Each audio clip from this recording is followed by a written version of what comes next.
Bir müəllimin ən bilməyi lazım olan şeylər nələrdir?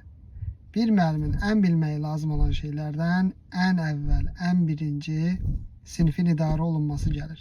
Sinifin idarə olunması məzmunun, tədrisin, mövzunun, fənnin bilinməyindən daha əhəmiyyətlidir. Çünki o sinifdə hamını yaxşı idarə edə bilmirsənsə, onlara nəsə öyrədə bilməyəcəksən.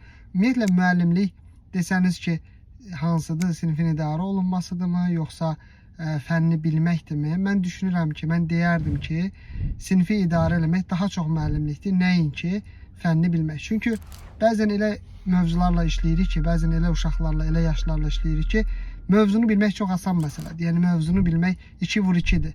Onu tezliklə öyrənə bilərik. Amma sinifi idarə eləmək xarakterinizlə əlaqədardır, səbrinizlə əlaqədardır, strategiyanızla əlaqədardır. Bir çox məsələ var. Ona görə həqiqətən düşünürəm sinifin idarə olunması fənni bilməkdən daha vacibdir.